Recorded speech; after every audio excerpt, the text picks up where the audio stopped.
సాక్ష్యం ఇస్తున్నాడండి. తమ్ముడి బీటెక్ అయిపోయింది.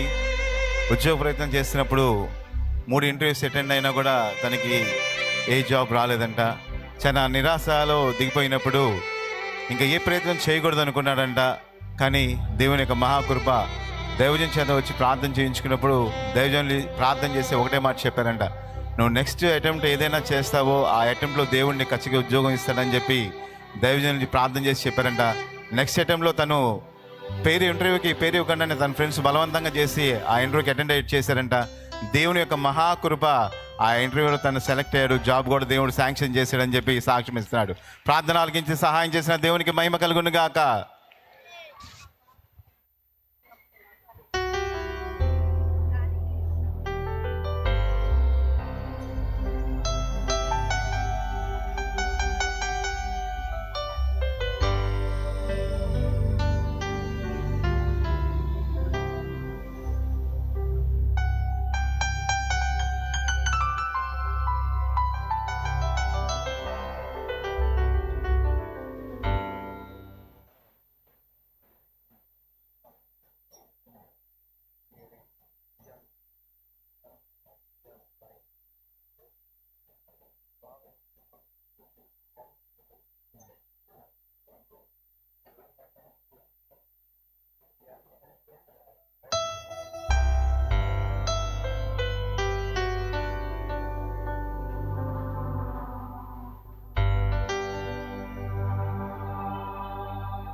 Praise the lord. సహోదరి పేరు జీవన్ అండి, పాలపర్తి నుంచి వచ్చాడు. తను తన బావగారు అందరూ కలిసి ఒక వివాహ కార్యక్రమానికి వెళ్ళి ఆ వివాహ కార్యక్రమం పూర్తి చేసుకొస్తున్నప్పుడు పెదనంతపాడు ఊరి దగ్గర ఆగి టీ తాగారంట. టీ తాగిన కొద్ది క్షణాల్లోనే వాళ్ళ బావగారు భయంకరమైన గ్యాస్ ఫామ్ అయి గుండె పట్టేసేసి ప్రాణం పోయినంత పరిస్థితి అయిందంట. నాడి పట్టుకొని చూస్తే పూర్తిగా వాళ్ళ బావగారు చనిపోయిన స్థితిలో ఉన్నాడు. వెంటనే వీళ్ళు దేవుని కృపతో ప్రార్థన చేసి వెంటనే గుండె మీద చేతులతో గట్టిగా కొట్టినప్పుడు దేవుని యొక్క మహాకృప ఒక వామిటింగ్ చేసుకొని ఆ ప్రాణాపాయ స్థితి నుంచి దేవుడు తన బావగారిని కాపాడని చెప్పి సహోదరు సాక్ష్యం ఇస్తున్నాడు. ప్రార్థన ఆలకించి కాపాడిన దేవునికి మహిమ కలుగును గాక.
Praise the lord. హల్లెలూయా.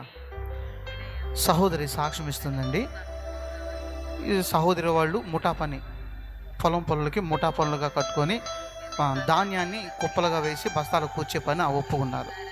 అయితే ఒక పొలంలోకి వెళ్ళి ఆ పొలంలో ధాన్యాన్ని ఒప్పుకొని పని చేస్తూ ఉంటే వీరు ఆ పొల యజమానుడికి సువార్త ప్రకటించినప్పుడు వాళ్ళు అన్నారు, ఇదిగో ఈ పొలం కనుక సమృద్ధిగా పండి మంచిగా దిగుబడి వస్తే అప్పుడు దేవుని నమ్ముకుంటాంలే అన్నట్టుగా చెప్పారు. అయితే వీరు విశ్వాసం ఉంచి అదే ప్రార్థన చేస్తూ ఉన్నారు. అయితే ఈ మధ్యలోనే వర్షం వచ్చినప్పుడు ఆ వర్షంలో ధాన్యం అంతా తడిసిపోతుంది. అందరి పొలాలు ఈ ధాన్యం తడిసిపోతున్నది. వీళ్ళు కూడా ఆ పొలంలో ఉన్నారు, ధాన్యం తడిసిపోతుందని ప్రార్థన చేసుకుంటున్నారు. ప్రభా, ఇప్పుడు ఈ ధాన్యం తడిస్తే వచ్చిన దిగుబడి అంతా పోతుంది, వచ్చిన పంట ఆస్తి నష్టం అవుతుంది. ఇక వాళ్ళు నిన్ను నమ్ముకోరయ్యా, నిజదేవుడు నీవే. ఇప్పుడు వాళ్ళు నిన్ను నమ్ముకోవాలంటే వాళ్ళకి వారి ఎదుట కార్యం జరిగించు ప్రభా అని భార్యాభర్తలు ఇద్దరు అక్కడే ఉండి మోకాళ్ళ నుండి ప్రార్థన చేయడం ప్రారంభించాడు. ఆశ్చర్యమైన రీతిలో ఎంత వర్షం వచ్చినా వారికి ఎటువంటి ఆ ధాన్యం అనేది తడవకుండా ఇంచుమించు ఎకరానికి 40 చిల్లర బస్తాలు పండిందన్న దేవుడు కృప చూపించాడు. ఆ యజమానుడు కూడా, మీ దేవుడు గొప్పవాడు, మీరు సేవించుతున్న దేవుడు గొప్పవాడు, నేను కూడా మీ సన్నిధికి వస్తాను, ప్రార్థనలో పాల్గొంటానని చెప్పేసి యజమానుడు కూడా చెప్పడం జరిగిందండి. గొప్ప కార్యం చేసిన దేవుని స్తోత్రం చెల్లిద్దాం. హల్లెలూయా. ఒకసారి బిగ్గరగా దేవునికి స్తోత్రం చెప్దాం. ఒకసారి గమనించండి, మన మధ్యలో సహోదరి సాక్ష్యం ఇస్తూ ఉంది. సహోదరి పేరు వచ్చేసి ప్రసన్న కుమారి. ఈ చిలకలూరుపేటలోనే సుబ్బయ్యతాడు ప్రాంతంలో ఉంటారు. తనకి విపరీతంగా జ్వరం వచ్చినప్పుడు హాస్పిటల్కి వెళ్ళి చూపించుకున్నారంట. మెడిసిన్ వాడుతున్నా కానీ జ్వరం తగ్గట్లేదు.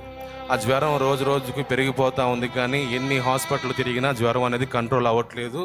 అలాగే ప్లేట్లెట్స్ పూర్తిగా పడిపోయి మంచానికే పరిమితం అయిపోయి తనకి ఇతరులు పెట్టే పరిస్థితికి వచ్చేసింది. తను చెప్తా ఉందంట, నేను ఒకవేళ చనిపోతే నా పిల్లల్ని జాగ్రత్తగా చూసుకోండి, వాళ్ళని బాగా చదివించుకుని అంతా పూర్తిగా ఇక నా మరణావస్థలో స్థితికి వెళ్ళిపోయి కన్నీటి పర్యంతంతో తను బాధపడుతూ ఉన్నప్పుడు ఒక్కసారి మోకాలుని అదే పరిస్థితుల్లో మోకాలుని ప్రార్థన చేసుకున్నప్పుడు దేవుడు ఆశ్చర్యమైన రీతిలో నన్ను స్వస్థపరిచాడు అన్నయ్య. డాక్టర్లు సైతం మెడిసిన్ ఎన్నో ఇచ్చి అవన్నీ వాడినా కూడా నాకు స్వస్థత రాలేదు. కానీ ఎప్పుడైతే నేను దేవుని నమ్మి విశ్వాసం ఉంచి మోకాళ్ళేసి ప్రార్థన చేశానో ఆ క్షణమే దేవుడు నన్ను స్వస్థపరిచాడు అన్నయ్య. అప్పుడే నన్ను దేవుడు తాకి ముట్టాడు అన్నయ్య అని చెప్పి తల్లి సాక్ష్యం ఇస్తూ ఉంది. దేవుడు చేసిన అద్భుత కార్యాన్ని బట్టి దేవునికి స్తోత్రాలు చెల్లిద్దాం. హల్లెలూయా. మీకు సంతోషంగా లేదా దేవుడు కార్యం చేస్తే? ప్రతి ఒక్కరు చెప్పాలి. Hello, Moto.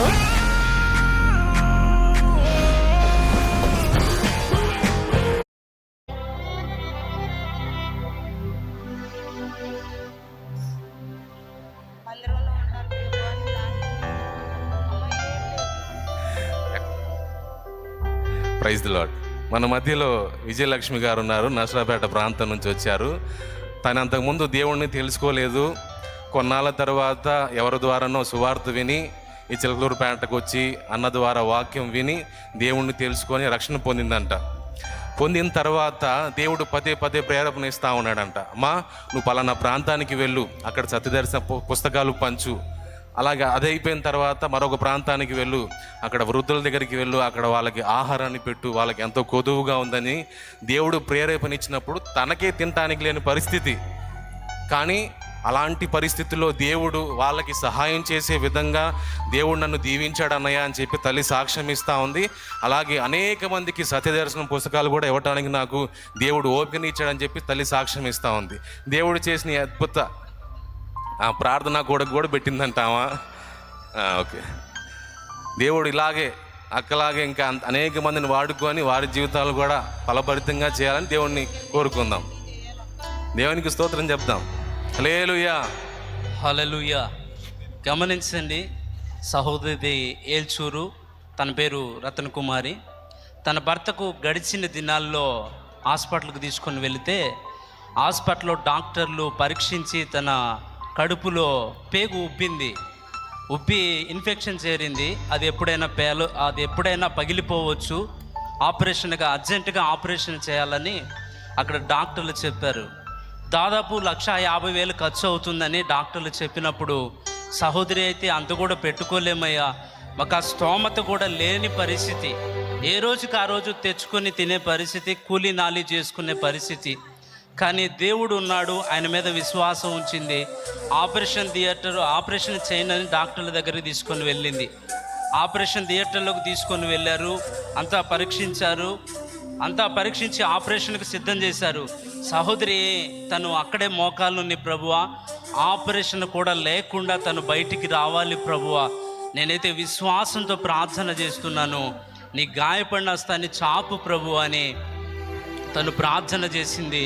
వారైతే డాక్టర్లు ఆపరేషన్కి అంతా సిద్ధం చేసుకున్నారు. చివరికి ఏమో తెలియదు, ఆపరేషన్ థియేటర్లో నుంచి తను బయటికి తీసుకొని వచ్చారు. ఆపరేషన్ లేకుండా వారు చెప్పారు, డాక్టర్లు ఏమని చెప్పారంటే ఆపరేషన్ అవసరం లేదమ్మా, ఒక 10 రోజులు మెడిసిన్ ఇస్తే దాన్ని తగ్గిపోతుందని డాక్టర్లు చెప్పారంట. ఇదిగో రిపోర్ట్స్, దేవుడు మార్చాడు రిపోర్ట్స్. దేవునికి అసాధ్యం అంటూ ఏమీ లేదు. సమస్తమును సాధ్యపరచగలిగిన వాడు మనం ఆరాధిస్తున్న దేవుడు. సహోదరి ప్రార్థన దేవుడు ఆలకించి చేసిన గొప్ప కార్యాన్ని బట్టి దేవుని నామానికి మహిమ చెల్లిద్దాం. హల్లెలూయా.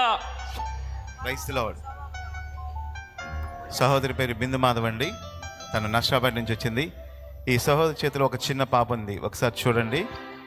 ఈ పాప 6 మంత్ బేబీగా ఉన్నప్పుడు హాస్పిటల్లో జనరల్ స్కాన్ చేసినప్పుడు డాక్టర్లు పరీక్ష చేసి, బిడ్డ చాలా ప్రాబ్లమ్స్లో ఉందమ్మా, బిడ్డ బతకడం కష్టం, డెలివరీ అయినా కొన్ని అవయవ లోపాలతో ఉంటుంది, వాళ్ళు డాక్టర్ ఇచ్చిన సలహా ఏంటంటే అబార్షన్ చేయించుకోమన్నారు. ఈ విషయం కుటుంబ సభ్యులకి బంధుమిత్రులు తెలుసుకోవడం, వాళ్ళు కూడా అట్లాంటి బిడ్డ పుట్టినా ఇబ్బందే కదమ్మా, నువ్వు కూడా మా మాటిని డాక్టర్ గారి మాటని అబార్షన్ చేయించుకోమని చెప్పారంట. సహోదరి అయితే డాక్టర్ మాట మీద లక్ష్య పెట్టలేదు, కుటుంబ సభ్యుల మీద మాట మీద లక్ష్య పెట్టలేదు, కానీ తనకి గర్భఫలం ఇచ్చిన దేవుని యందు విశ్వాసం ఉంచి ఆ 6 నెలల నుంచి విశ్వాసంతో ప్రార్థన చేసిందంట. ప్రార్థన అలిగించిన దేవుడు శ్రేష్టమైన బిడ్డను తనకిచ్చి దేవుని సన్నిధిలో సాక్షిగా నిలిపాడు. ప్రార్థన అలిగించి సహాయం చేసిన దేవునికి మహిమ కలుగును గాక. హల్లెలూయా.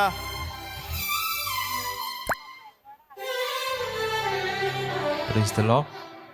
ప్రియులారా, సాక్ష్యం చెప్పడానికి వచ్చిన వాళ్ళు గమనించండి. ప్రభు చిత్తమైతే వచ్చే ఆదివారం ఈ సాక్ష్యాలు ప్రకటించబడతాయి. సమయం తక్కువగా ఉంది కనుక సాక్ష్యాలు ఇంతటితో ముగిద్దాం. ప్రజలందరి జీవితాల్లో దేవుడు జరిగించిన కార్యాల కొరకే ఎలుగైతే స్తోత్రాలు చెల్లిద్దామా. మీకు తెలుసా,